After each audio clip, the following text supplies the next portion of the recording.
तो hello everyone, जो आज का हमारे पास चैप्टर है वो है chemical reaction and equation. Class 10th का हमारा ये फर्स्ट चैप्टर है केमिकल रिएक्शन एंड इक्वेशन। तो इस चैप्टर के अंदर हमें कुछ टॉपिक्स पढ़ने हैं, जैसे कि केमिकल चेंज और फिजिकल चेंज क्या होता है, केमिकल रिएक्शंस क्या होती हैं, केमिकल इक्वेशन क्या होती हैं, कैरेक्टरिस्टिक्स क्या होते हैं, बैलेंस्ड और अनबैलेंस्ड इक्वेशंस कौन सी होती हैं। उसके बाद टाइप्स ऑफ केमिकल इक्वेशन जैसे कि combination, decomposition, displacement, redox, oxidation और रिडक्शन रिएक्शन, और ऑक्सीडेशन के क्या क्या हार्मफुल इफेक्ट्स है, ये सारा कुछ हमने चैप्टर में डिस्कस करना है। सबसे पहले मैं बात करता हूं कि एक केमिकल और फिजिकल चेंज के बीच में क्या फर्क होता है। केमिकल चेंज और फिजिकल चेंज। फिजिकल चेंज हमारे पास ऐसे चेंज होते हैं जिनके अंदर फिजिकल प्रॉपर्टीज चेंज होती है। नेचर में ये कैसे रहते हैं, रिवर्सिबल रहते हैं, कोई नई चीज फॉर्म नहीं होती। एग्जाम्पल के तौर पे अगर मैं इसमें बात करना चाहूं तो मेरे पास आएगा टेयरिंग ऑफ पेपर, कागज को फाड़ना। कागज को फाड़ेंगे तो वो तब भी क्या रहेगा, कागज ही रहेगा। नेक्स्ट, वाटर को आइस बनाना या आइस का क्या बनाना, वाटर बनाना। रिवर्सिबल प्रोसेस है, कोई नई चीज हमारे पास बनके। जबकि अगर मैं बात करता हूं केमिकल चेंज, तो केमिकल चेंज हमारे पास ऐसे चेंजेस होते हैं जिसके अंदर हमारी नई चीज भी बनती है, नेचर में इरिवर्सिबल भी होते हैं, और इसमें आपकी केमिकल प्रॉपर्टीज चेंज होती है। एग्जाम्पल के तौर पे अगर मैं बात करूं, डाइजेशन, हमारे पेट में जो खाना पचता है, कैसा चेंज है, केमिकल। दूसरा, बर्निंग ऑफ कोयल, कोयला जल गया तो दोबारा कोयला नहीं बन सकता। तीसरा, कुकिंग ऑफ फूड, अगर आपने सब्जियां काट के उनको पका दिया है तो दोबारा से आप उनको सब्जियां नहीं बना सकते। तो ये थे हमारे पास कुछ फिजिकल चेंज और केमिकल चेंज। इसके बाद हमारे पास आता है केमिकल रिएक्शन क्या होता है। तो केमिकल रिएक्शन एक ऐसी चीज है जिसके अंदर दो सब्सटेंस मिलके एक या एक से ज्यादा सब्सटेंस बनाते हैं। जो पार्टिसिपेट लेंगे केमिकल रिएक्शन के अंदर, जो सब्सटेंस दो आपस में रिएक्ट करेंगे, उनको हम बोलते हैं रिएक्टेंट, और जो हमारे पास बन के तैयार होंगे उनको हम क्या बोलते हैं, प्रोडक्ट बोलते हैं। दोबारा सुनिए, जब दो सब्सटेंस आपस में रिएक्ट करते हैं उसको हम क्या बोलते हैं, रिएक्टेंट बोलते हैं, और जो उनको बनने के बाद हमारे पास ये तैयार होते हैं इनको हम क्या बोलते हैं, प्रोडक्ट बोलते हैं। केमिकल रिएक्शन से पहले हमारे पास कुछ एक्टिविटीज है, जैसे कि मैग्नीशियम ऑक्साइड। हमारे पास मैग्नीशियम ऑक्साइड बनेगा, कैसे बनेगा, आप सुनिए ध्यान से। जब हम मैग्नीशियम रिबन को गर्म करेंगे, जब हम मैग्नीशियम रिबन को क्या करेंगे, गर्म करेंगे, तो जलाएंगे तो हमारे पास मैग्नीशियम ऑक्साइड मिलेगा।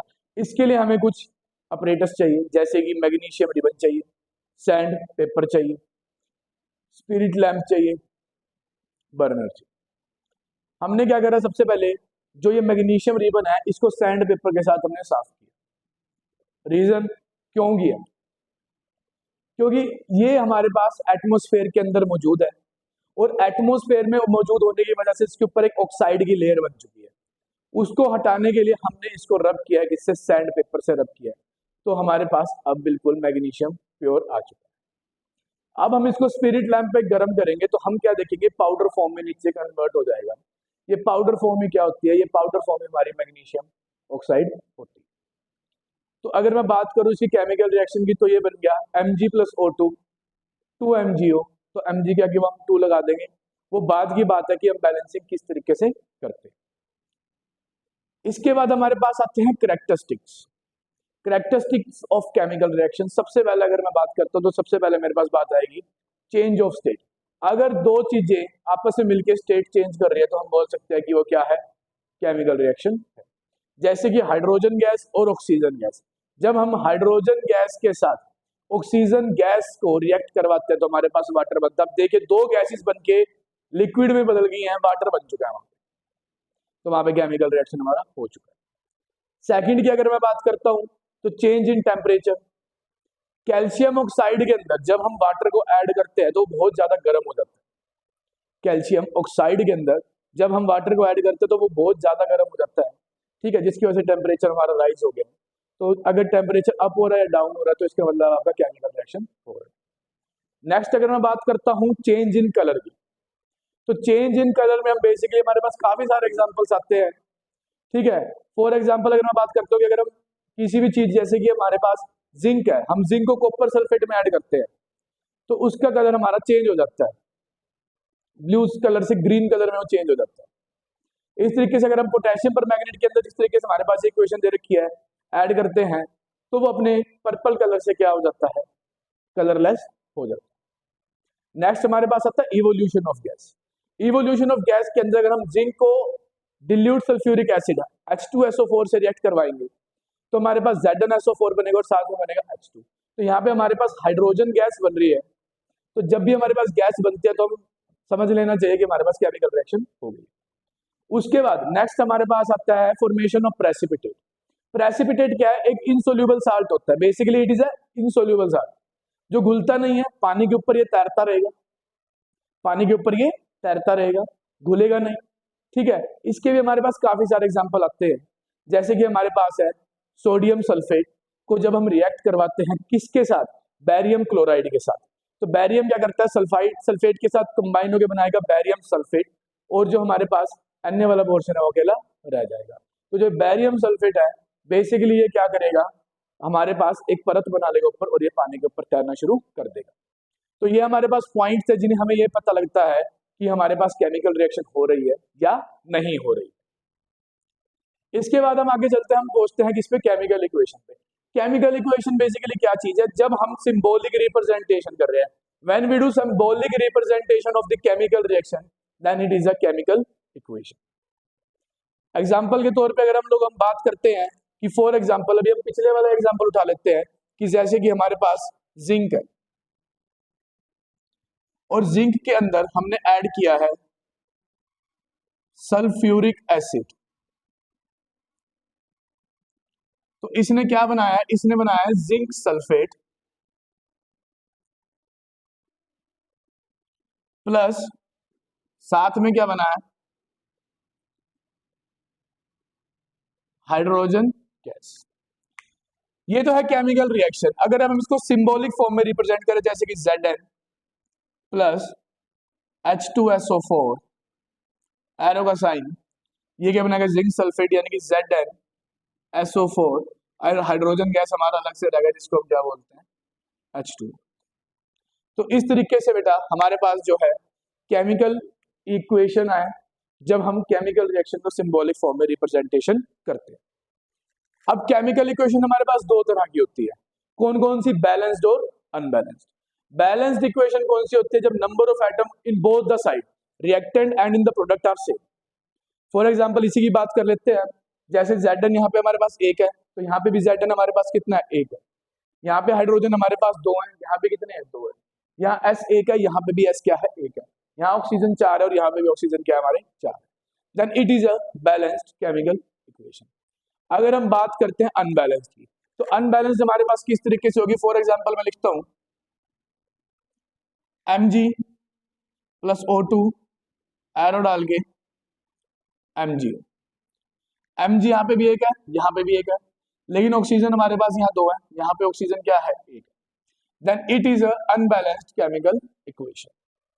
अब बात आती है कि इनको बैलेंस करना है, लेकिन इनको बैलेंस क्यों करना है, ताकि हमारे पास क्या रहे, law of conservation of mass की अहमियत रहे। Law of conservation of mass हमारा क्या बोलता है, mass neither be created nor be destroyed, ना हम मास को बना सकते हैं ना हम उसको डिस्ट्रॉय कर सकते हैं, but we can change it from one form to another, लेकिन हम इसको एक फॉर्म से दूसरी फॉर्म में क्या कर सकते हैं, चेंज कर सकते हैं। फॉर्म में भी क्या, फॉर एग्जांपल जैसे रिएक्टेंट है कि total mass of reactant equals to total mass of product, ये हमारे पास क्या आता है, ये हमारे पास बेसिकली आता है law of conservation of mass.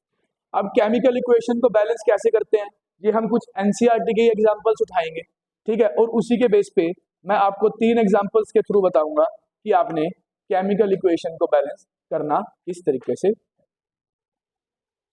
तो केमिकल इक्वेशन को बेटा बैलेंस करने के लिए सबसे पहले आपको ध्यान देना पड़ेगा रिएक्टेंट एंड प्रोडक्ट पे सही तरीके से। फॉर एग्जांपल हमारे पास इक्वेशन दे रखी है CH4 प्लस 2O2 एरो का साइन CO2 प्लस H2।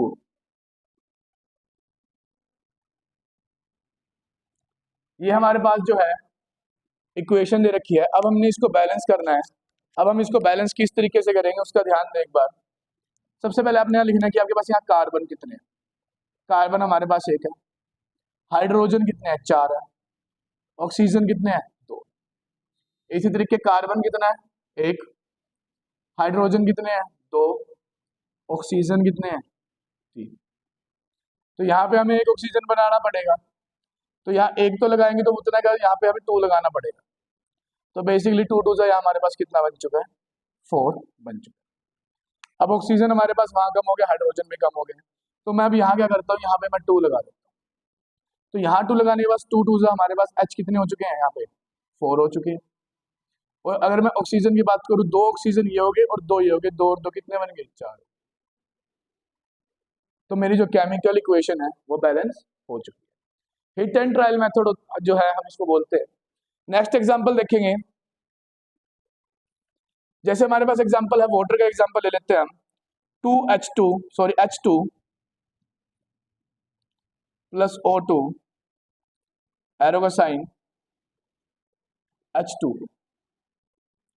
ध्यान देंगे हाइड्रोजन हमारे पास कितने हैं? 2। ऑक्सीजन भी कितने हैं? 2। हाइड्रोजन कितने हैं? 2। ऑक्सीजन कितना है? 1।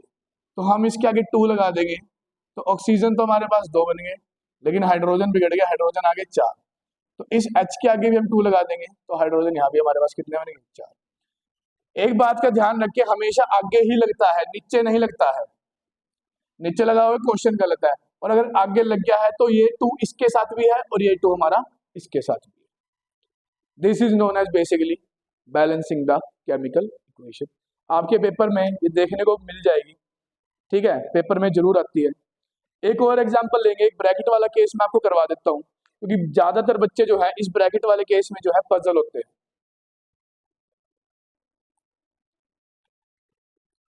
जैसे कि हमारे पास आता है 2Pb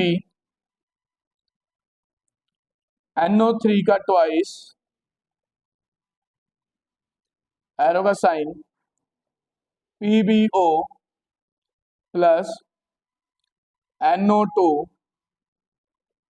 प्लस O2। अब हमें करना है इसको बैलेंस। Pb देखते हैं सबसे पहले। Pb हमारे पास यहाँ 1 है। N कितना है? N बेटा हमारे पास यहाँ 2 है। ऑक्सीजन कितना है? 3 ये हो गए, 2 ये हो गए बेटा, 3 और 2 कितने बन गए हमारे पास? 3 2 6। Pb की हम बात करते हैं तो Pb हमारे पास यहाँ 1 है। N हमारे पास यहाँ 1 है। ऑक्सीजन हमारे पास यहाँ कितने हैं? 3।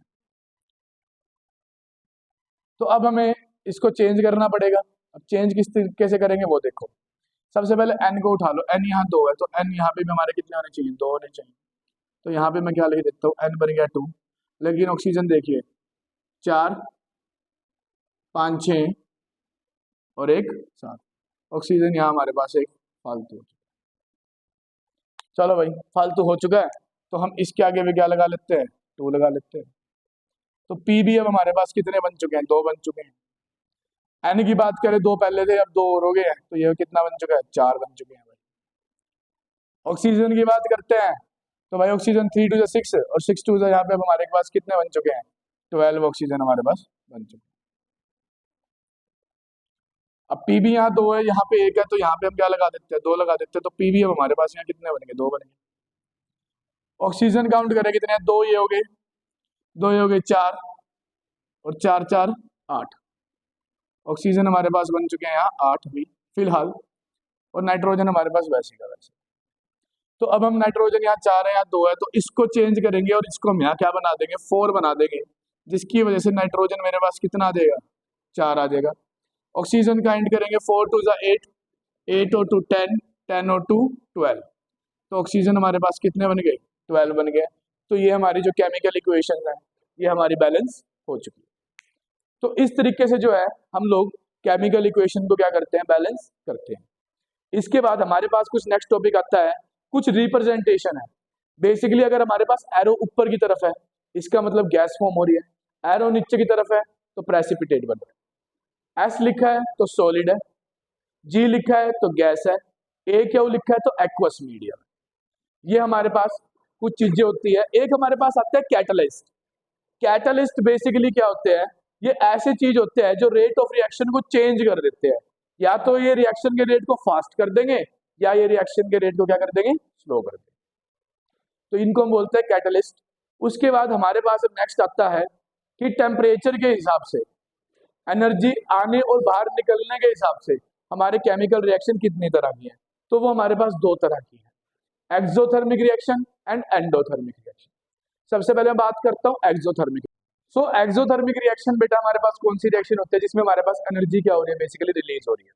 When the energy get release, ये हमारे पास किस किस प्रोसेस में देखने को मिलता है। जैसे अगर मैं बात करूँ रेस्पिरेशन, रेस्पिरेशन प्रोसेस हमारे पास एक ऐसा प्रोसेस होता है जिसमें हम सांस लेते हैं, खाने का ऑक्सीडेशन होता है, ऑक्सीडेशन ऑफ फूड होता है और हमारे पास एनर्जी रिलीज हो जाती है। नेक्स्ट आता है हमारे पास एंडोथर्मिक रिएक्शन। एक्सोथर्मिक एक आपको एग्जांपल और देता हूँ, जब हमारे पास एल्यूमिनियम रिएक्ट करता है Fe2O3 से आयरन ऑक्साइड से, तो ये क्या क्या बनाता है, ये एल्यूमिनियम ऑक्साइड बनाएगा प्लस Fe को अलग करेगा और साथ में हीट प्रोड्यूस करेगा। एंडोथर्मिक में जो हमारे पास एनर्जी है, जो हमारे पास हीट एनर्जी है, वो क्या होगी, एब्जॉर्ब होगी। 5th चैप्टर में आप लोग पढ़ेंगे लाइफ प्रोसेस के अंदर किस तरीके से फोटोसिंथेसिस होता है। प्लांट्स अपना खाने को बनाने के लिए बेसिकली क्या करते हैं, एंडोथर्मिक का मैं रिएक्शन बता रहा हूँ आपको। एंडोथर्मिक में एनर्जी एब्जॉर्ब हो रही है, तो खाना बनाने के लिए वो सनलाइट को, हीट एनर्जी को एब्जॉर्ब करेंगे, तो एनर्जी एब्जॉर्ब होगी तो ऑब्वियस सी बात है कि आपके पास क्या हो रही है, केमिकल रिएक्शन हो रही है। कौन सी हो रही है, एंडोथर्मिक रिएक्शन आपके पास हो रही है। इसके बाद हमारे पास जो मेन टॉपिक आता है वो कौन सा आता है, वो आता है टाइप्स ऑफ केमिकल रिएक्शन। अब इन टाइप्स की अगर मैं बात करूं तो सबसे पहले मेरे पास रिएक्शन कौन सी आती है, सबसे पहली रिएक्शन मेरे पास आती है कॉम्बिनेशन रिएक्शन।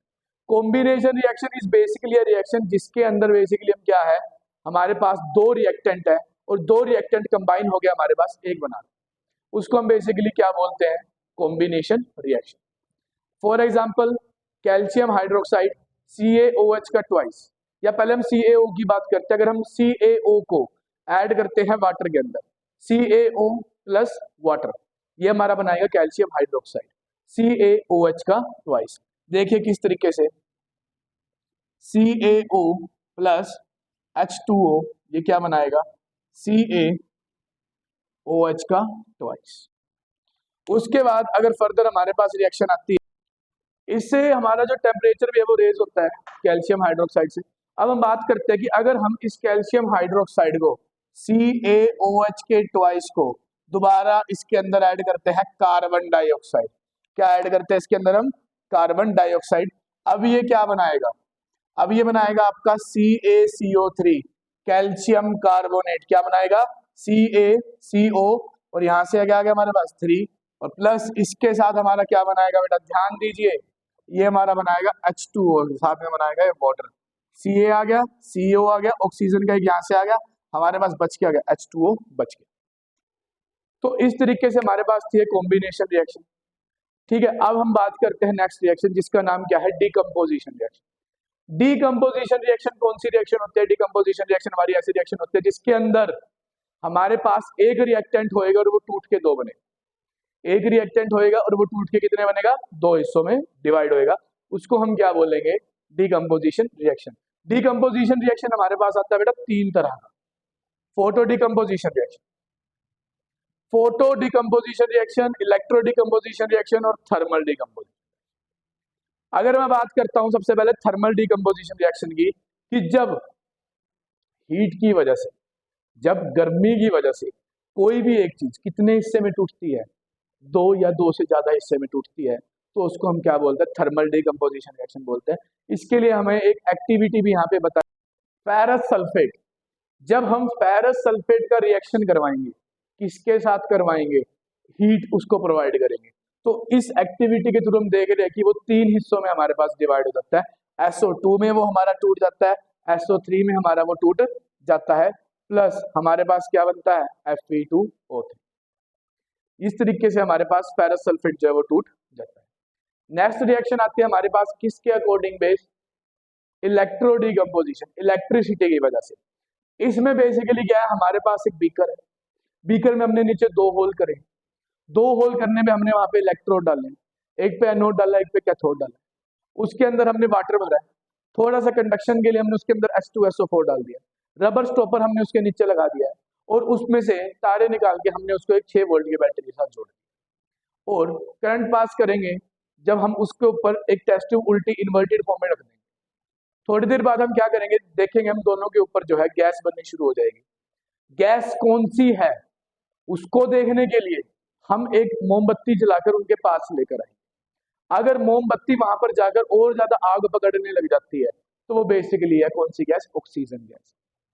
वो कहाँ पे बनेगी, जहां पे हमारे पास बबल ज्यादा आ रहे होंगे। दूसरी बात, दूसरी वाली, जब हम ट्यूब के ऊपर जब हम मोमबत्ती गर्म कर मोमबत्ती लेकर आएंगे तो वहां पे पॉप साउंड आएगी। पॉप साउंड का मतलब वहां पे कौन सी गैस बन रही है, हाइड्रोजन गैस आपकी वहां पे बन रही है। तो हमने क्या देखा कि जो हमारा वाटर है वो डिकम्पोज हो गया है दो हिस्सों में, किस किस में, हाइड्रोजन में और ऑक्सीजन में। तो जब इलेक्ट्रिसिटी की वजह से कोई एक चीज टूट के दो हिस्सों में कन्वर्ट होती है तो उसको हम बेसिकली क्या बोलते हैं, उसको हम बोलते हैं इलेक्ट्रो डिकम्पोजिशन रिएक्शन। नेक्स्ट आते हैं हमारे पास photo decomposition reaction. Photo decomposition reaction के अंदर हम लोग क्या देखते हैं कि जब लाइट की वजह से, जब किसकी वजह से, लाइट की वजह से हमारे पास कोई चीज टूटती है, कितने हिस्से में, दो हिस्सों। इसको प्रूफ करने के लिए हमने क्या करा, सनलाइट में एक चाइना डिश के अंदर हमने किसको रखा, सिल्वर क्लोराइड। इस रिएक्शन को देखने के लिए हमने बेसिकली क्या करा, हमने सिल्वर क्लोराइड उठाया। सिल्वर क्लोराइड उठाया जो कि बेसिकली किस कलर का था, व्हाइट कलर का था। उसको एक चाइना डिश में हमने धूप में रख दिया। थोड़े टाइम बाद हम क्या देखेंगे, ये व्हाइट कलर का सब्सटेंस है वो किसके अंदर चेंज हो जाएगा, ग्रे कलर के अंदर वो चेंज हो जाएगा। जिससे हम क्या देख पा रहे हैं कि जो हमारे पास सिल्वर था वो अलग हो गया और जो क्लोराइड था वो हमारा अलग हो चुका है। इसके बाद नेक्स्ट रिएक्शन हमारे पास आते हैं डिस्प्लेसमेंट रिएक्शन। डिस्प्लेसमेंट रिएक्शन क्या है, जब हाइयर रिएक्टिव एलिमेंट किसी लोअर रिएक्टिव एलिमेंट को उठाकर उसकी जगह ले लेता है, उसको हम बोलते हैं डिस्प्लेसमेंट रिएक्शन। फॉर एग्जांपल की मैं बात करूं कि अगर मैं Zn को डालता हूं CuSO4 के अंदर तो वो Cu को हटा के उसकी जगह ले लेगा SO4 के साथ और Cu को अलग कर देगा। जैसे ZnSO4 प्लस Cu एरो डाल के लिखेंगे हम, sorry Zn plus CuSO4 arrow डाल के लिखेंगे ZnSO4 प्लस Cu। और भी हमारे पास काफी सारे जो है एग्जांपल्स आते हैं किसके, डिस्प्लेसमेंट रिएक्शन। आयरन नेल वाली हमारे पास एक एक्टिविटी है जिसमें बेसिकली हमारे पास कलर चेंज हो जाएगा और आयरन के ऊपर जो है एक ब्राउन लेयर जम जाएगी। तो हम लोग क्या देखेंगे कि जो आयरन है उसने कॉपर सल्फेट में से कॉपर को हटा दिया और सल्फेट के साथ रिलेशन बनाया तो बन गया FeSO4 प्लस क्या बन गया, Cu। यानी कि मोस्ट पावरफुल हटा रहा है किसको, लो पावरफुल। अब ये मोस्ट पावरफुल और लो पावरफुल ये हमें कहाँ से पता लगेंगे, ये हमें पता लगेंगे रिएक्टिविटी सीरीज से। रिएक्टिविटी सीरीज में बेटे आप बेसिकली क्या होगा, जो हाइयर रिएक्टिव एलिमेंट होंगे वो ऊपर होंगे और जो लोअर रिएक्टिव एलिमेंट होंगे वो कहाँ होंगे, नीचे होंगे। हाइयर रिएक्टिव में हमारे पास सोडियम आ जाता है, मैग्नीशियम और पोटेशियम आ जाता है।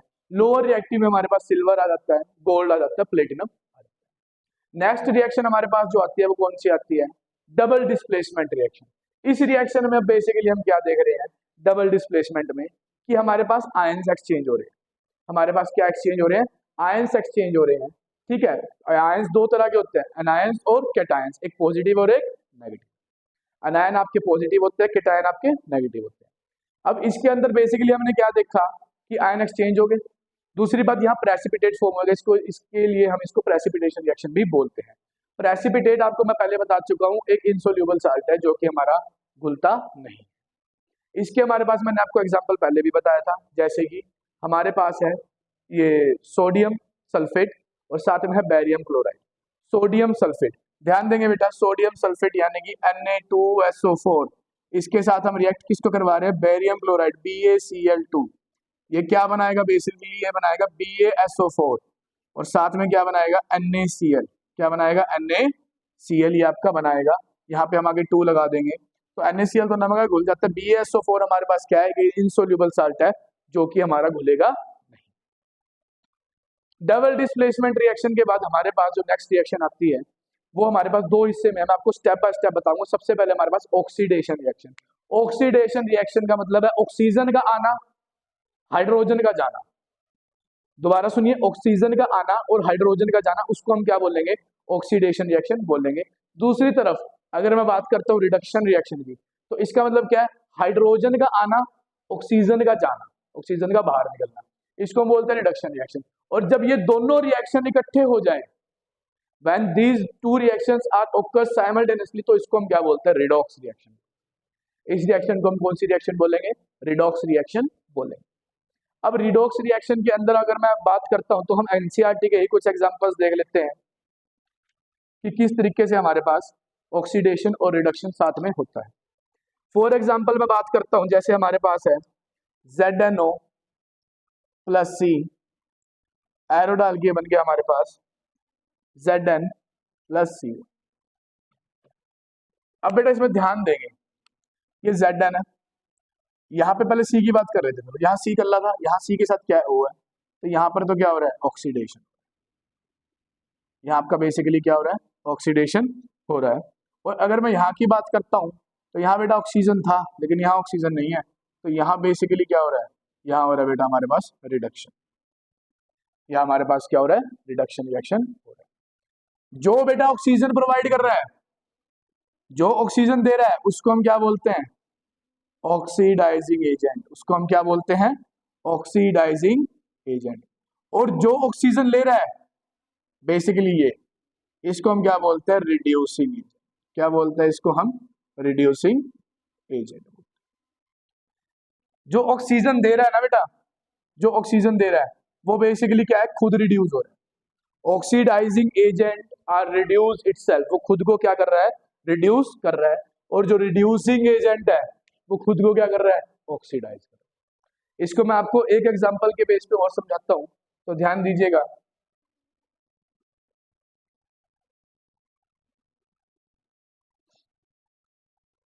अगर मैं बात करता हूं MnO की, MnO2, इसके साथ हमने जोड़ा हुआ है 4HCl, और ये क्या क्या बना रहा है, ये बना रहा है MnCl2 प्लस H2O, और साथ में बना रहा है 2H2O प्लस Cl2। तो बेटा ये ऑक्सीजन दे रहा है, ये क्या दे रहा है, आपका ऑक्सीजन दे रहा है। तो सबसे पहले तो मैं बात करता हूं, ये है आपका oxidising agent. This is your oxidising agent. ये आपका ऑक्सीजन ले रहा है, तो ये क्या है आपका, रिड्यूसिंग एजेंट। अब ये तो यहां पर क्या हो गया, रिड्यूस्ड हो, ये तो हो गया आपका रिडक्शन रिएक्शन। कौन सी रिएक्शन होगी, रिडक्शन रिएक्शन। अगर अब मैं बात करता हूं इस HCl की, तो बेटा ध्यान देंगे, तो इस H के साथ तो यहाँ ये लग गया, तो बेसिकली क्या हो रहा है, ये ऑक्सीडेशन हो रहा है। क्या हो रहा है यहाँ पे, ऑक्सीडेशन। और अगर इसी की बात मैं यहाँ करूँ तो बेटा इस HCl जो है ये भी ऑक्सीडाइज हो रहा है, क्योंकि इसके साथ H था वो निकल चुका है, तो ये भी क्या हो रहा है आपका, ऑक्सीडेशन यहाँ पर भी आपका हो रहा है। तो इस तरीके से आप पता लगाएंगे कि ऑक्सीडाइज कौन हो रहा है, रिड्यूस्ड कौन हो रहा है, ऑक्सीडाइजिंग एजेंट कौन है और रिड्यूसिंग एजेंट कौन है। इसके बाद बेटा हमारे पास आते हैं कि ये जो ऑक्सीडेशन रिएक्शन है, इसमें बेसिकली हमारे पास कौन कौन से इसके बेनिफिट्स हैं और कौन कौन से इसके हमारे पास हार्मफुल इफेक्ट है। बेनिफिट्स की बात करें तो बेटा पहला आता है कंबशन। बेटा आग लगाने के लिए ऑक्सीजन की जरूरत है, तो ऑक्सीडेशन रिएक्शन का पैदा हो गया। दूसरा हो गया रेस्पिरेशन, बेटा हम सांस लेते हैं, सांस नहीं लोगे मर जाओगे, तो आपके पास आ गया रिडक्शन, और दूसरा कौन, सॉरी रेस्पिरेशन, और दूसरा कौन सा आ गया आपके पास, कंबशन। अगर मैं बात करता हूँ हार्मफुल इफेक्ट की, हार्मफुल इफेक्ट में आपके पास पहला आता है कोरोजन, रस्टिंग, जंग लगना। अगर आप कोई भी एक लोहे के पीस को छत के ऊपर छोड़ देते हो तो थोड़े टाइम बाद उसके ऊपर एक ब्राउनी लेयर बन जाती है। वो ब्राउनी लेयर बेसिकली क्या काम करेगी, वो आपके ऊपर एक रस्ट लगा दिया आयरन के ऊपर, ठीक है, और वो धीरे धीरे उसको खराब करती रहेगी। ये होता है रस्टिंग, ऑक्सीजन की वजह से होता है, क्योंकि ऑक्सीजन में वाटर भी मौजूद है और वाटर की वजह से भी होता है। दूसरी बात हमारे पास अगर मैं बात करता हूँ, सिल्वर के ऊपर एक ग्रे कलर का होता है और कॉपर के लिए ऊपर ये जो है ग्रीन कलर का। नेक्स्ट मैं आपके पास बात करता हूँ रेंसिडिटी। रेंसिडिटी क्या है कि ये खाने का खराब होना, ठीक है। जब उसके अंदर से ऑक्सीडेशन उड़ जाता है, कौन उड़ जाता है, फैट, ऑयल। आप लोग चिप्स के पैकेट खाते हैं तो उसके ऊपर एक एक्सपायरी डेट लिखी होती है, वो बेसिकली है क्या, वो ये डेट है कि कब तक इसके अंदर गैस रहेगी, उसके बाद गैस निकल जाएगी और ये खराब हो जाएगी। गैस कौन सी है, आर्गन गैस है, हीलियम गैस है, ठीक है, और नाइट्रोजन गैस का भी इस्तेमाल किया जाता है। खाना खराब ना हो इसके लिए हम क्या क्या इलाज कर सकते हैं, हम उस खाने को बार बार गर्म करें, उसको हम फ्रीजर में रखें, फ्रिज में रखें ताकि वो खराब ना हो। तीसरी बात, आप लोग क्या कर सकते हैं, उस खाने के अंदर ऑयल का यूज कर सकते हैं, उसके अंदर आप ऑयल डाल दीजिए ताकि वो ऑयल ज्यादा देर तक उड़े ना। इसी तरीके लोहे को बचाने के लिए कोरोजन से आप पेंट कर सकते हैं, ग्रीस लगा सकते हैं, ऑयलिंग कर सकते हैं।